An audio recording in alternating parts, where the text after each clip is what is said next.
Welcome to the HerbmanT podcast, where I am your host, HerbmanT, and today's topics are going to be diabetes, with thyroid nodules, and much, much more.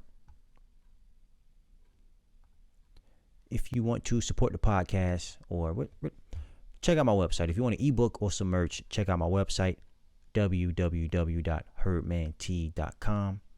Ebook Detox and Heal, Herbal Cheat Sheet 101, now available. Some merch for you there. If you want to book a consultation with me, same site, just hit book online.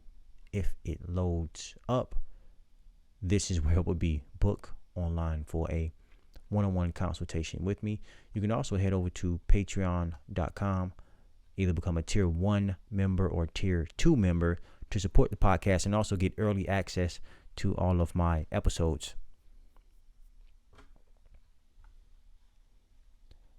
Also you can CashApp. So # HerbmanT, just the letter T, and you will see that in the description below. All right, now to get this party started. So I have a lot of situations or conditions to talk about from just this one individual. For example, they mention how they have thyroid nodules, multiple sclerosis, type 2 diabetes, high cholesterol, and blood pressure problems. So to start things off, the question is, can you please recommend a herb for me to use to shrink the thyroid nodules? So I can suggest herbs you can use to shrink thyroid nodules. So first off, what are thyroid nodules? They are solid or fluid-filled lumps that form within your thyroid. So in the thyroid is on your neck. So solid, basically if it's solid, it is a collection of cells. For whatever reason, you just have an excess amount of cells on the thyroid. Fluid-filled lumps, if no matter where a fluid-filled lump is, you better believe that the lymphatic system is involved and it is not moving this fluid out. So at its core, or the body's foundation, is that it is made up of cells, spaces, and two fluids. The spaces are known as the interstitial spaces. The two fluids, or the two major fluids, are blood and lymph. Blood feeds the cells. Your lymph cleanses the cells. If you notice, I always get hung up on saying it because technically, the waste is pushed into the lymph, and then the lymph then carries that waste out. So I'll just start saying blood. The blood feeds the cells. Your lymphatic system, or your lymph, cleanses the cells. Now, the problem that is going on in the thyroid is that you're probably getting blood in, but you're not getting this waste out. So you have excess amount of cells just accumulating in the thyroid, as well as, and that will make it solid, or you have just liquid accumulating in the thyroid, which can be just lymphatic fluid. Either way, this collection of cells, dead cells, degenerative cells, whatever you want to call it, or this collection of fluid that is in your thyroid is not being moved out through the lymphatic system. How do you move lymph? Movement, so like exercise, walks. But from an internal standpoint, you got to get your kidneys to function. You have to get your skin to function as well. And to do that, you have herbs that can help. Not only that, you could have an issue with that your endocrine glands not functioning properly for whatever reason. Usually, one, it could be genetics. And then number 2, lymphatic stagnation. Lymph is systemic. Blood is systemic. Both go all throughout your body. So you could have an issue. To keep it simple, you could have an issue in your endocrine glands. You can use herbs to correct your glandular function. You could use herbs to correct virtually any problem in the body in combination with food. But going back to the herbs, let's say, you're having these nodules, of course, or these growths or accumulation of unwanted cells, etc. You definitely want herbs for the kidneys to bring balance to that lymphatic system. The kidneys are the main doorway to filtering out lymph, in my opinion, or I think I need to start saying allegedly, so I don't get kicked off of here. So herbs for the kidneys, they tend to have a diuretic action. Herbs for the kidneys tend to have a diuretic action. Some examples: parsley leaf, nettle leaf, couch grass, hydrangea root, uva ursi leaf, and many more.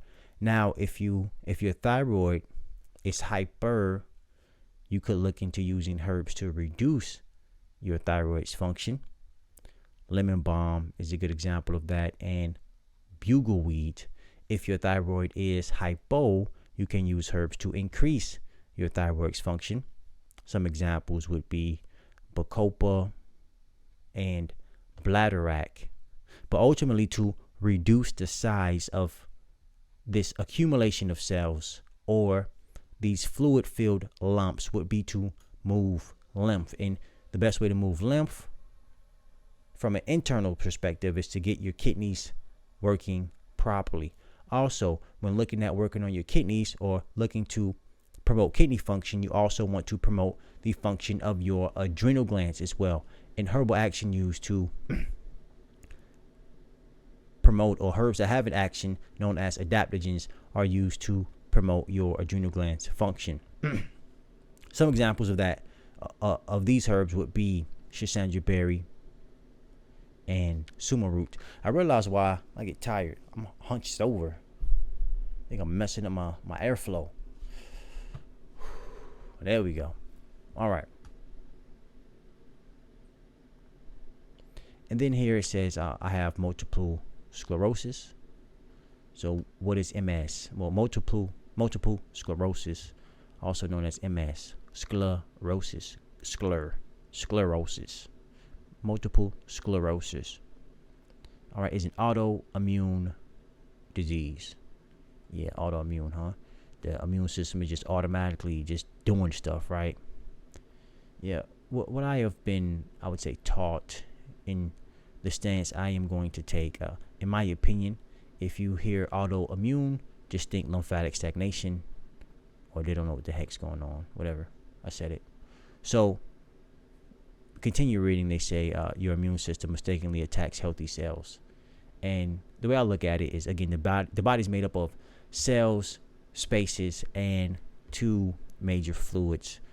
Whenever there is an imbalance, lymph tends to be stagnant. Of course, once blood begins to become obstructed or becomes acidic, you got some major problems and you're in critical condition. But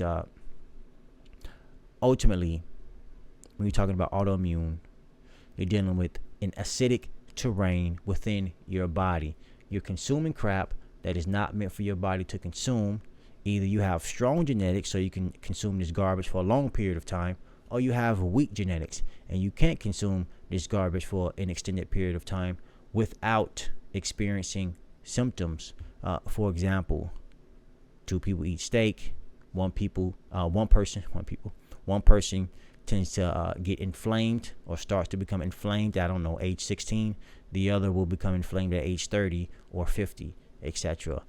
It will still do the same it will still have the same effect on both people. One, it will just take a little bit longer because they have stronger genetics. Now, on the flip side, if you consume fruits, berries, and melons, there's really no downside to those. It's only in terms of if both people are starting from day one. So going back to the whole steak example, protein, whatever, both are eating it, I guess, since, I don't know. Would you give a baby a steak? All right, let's just be honest. Will you give a baby a steak? Will you give someone with a serious inflammatory bowel problem a steak? The answer should be no, you wouldn't. Can you give a baby fruits? I'll learn. Can you give baby fruits? Yes, you can. Fruit juices. Can you give a baby a steak juice? No, you can't. So if you can't give it to a baby, why would you give it to an adult? You know, and don't give me this crap about, oh, the adult has stronger immune system or has developed a tolerance for it, where it shouldn't, an adult shouldn't be developing a tolerance for any type of food. But the point is, all right, back on topic. What they call MS, says autoimmune problem. When you're thinking about autoimmune, think about lymphatic stagnation. Think about the lymphatic system. The lymphatic system is your main immune system. The lymphatic system is systemic. Also, when you're dealing with this autoimmune problem, you also have to look at your nerves. You need to focus on rebuilding your nerves. Now, it is said that lion's mane can help to rebuild the myelin sheath, but ultimately the body wants to regenerate. If you get some type of scrape on your arm, you're going to see the skin begin to repair itself.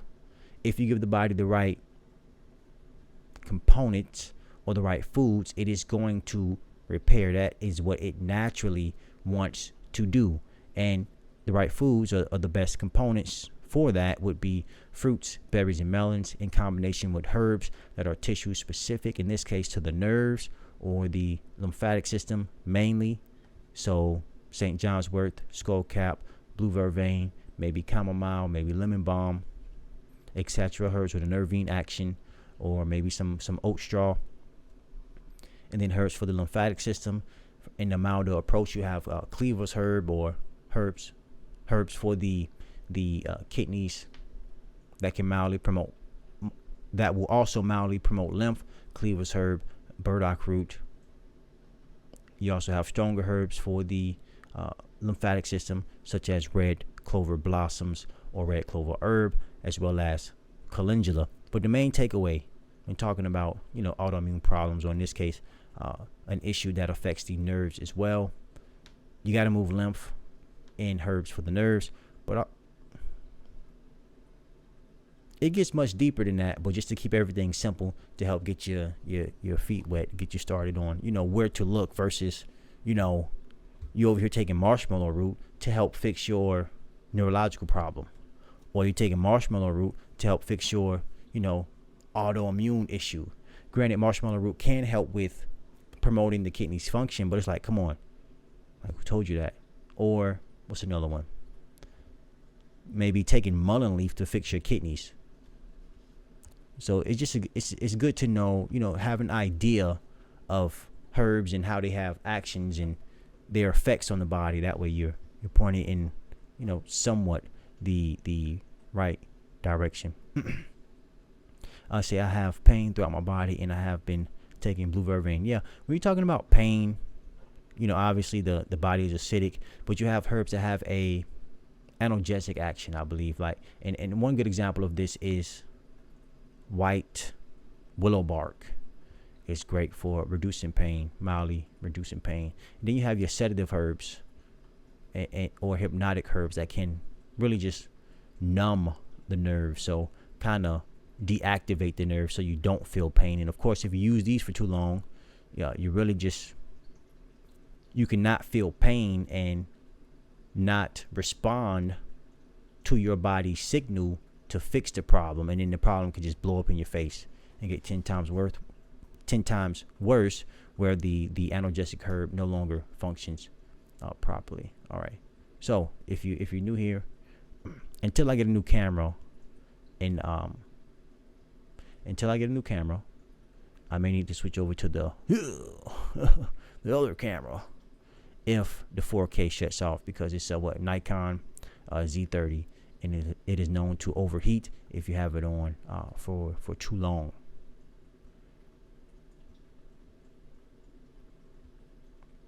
And then here I have type 2 diabetes. So type 2 diabetes, they say that type 2 diabetes is a disease where your body can't use enough energy from food properly. Your pancreas produces insulin to help your cells use glucose, but over time your pancreas makes less insulin and the cells resist the insulin. This causes too much sugar to build up in your blood. So they're saying that the pancreas ain't pumping out enough insulin. But when we're talking about, diabetes or sugar metabolism issue, on one hand, you have the pancreas and the hormone insulin, working to reduce blood sugar levels. And then on the other, you have the adrenal glands and cortisol looking to raise glucose levels in the blood. So you want to work on them both. You want to make sure that the pancreas is working properly, as well as your adrenal glands is working properly. Because if the adrenal glands keep releasing cortisol due to stress in the body, those blood sugar levels are going to continue to go up and up and up. And eventually the adrenal glands are going to become weak and say, listen, I'm done. I don't care anymore. I just don't care. I'm just done. And now you have weak adrenal glands, and now you have all this fatigue and tiredness, etc., etc. So when dealing with diabetes, type 2, type 1, you want to focus on the pancreas and adrenal glands. You always want to focus on the adrenal glands. And herbal action that can be used to promote the adrenal glands function would be adaptogen. But the adrenal glands is a part of your endocrine system. So from a holistic perspective, you want to focus on the endocrine system as a whole. Chase tree berry for the pituitary gland, either lemon balm or bladderwrack for the thyroid, depending on which way you want to go with your thyroid. You got schisandra berry that can be used for the pituitary, hypothalamus, and adrenals, and many more. The point is, you have herbs that can help you with these issues. Herbs are tissue specific. I know foods can be tissue specific, but I haven't done much research on that just yet. Sound like I slurred that. Research. Haven't done much research on that yet. Sound like the Grinch. Well, it's almost Christmas time, right? Again, recap. Diabetes, herbs for the adrenals, herbs for the pancreas. Think holistic. So when talking about the adrenal glands, herbs for the endocrine system as well. When talking about the pancreas, herbs for the digestive system. So some examples are chamomile, carminative, relaxant nervine for the digestive system, marshmallow root, slippery elm bark. They both have demulcent actions, great for reducing inflammation in the digestive system, and bitters to help promote the pancreas's function. I'm almost out of time here. So, and then high cholesterol, blood pressure problems, you definitely want to focus on your adrenal glands for sure, as well as your liver. The liver could be, overworked due to high cholesterol levels. So you definitely want to bring balance to that liver. And again, blood pressure, kidneys, and adrenals for sure.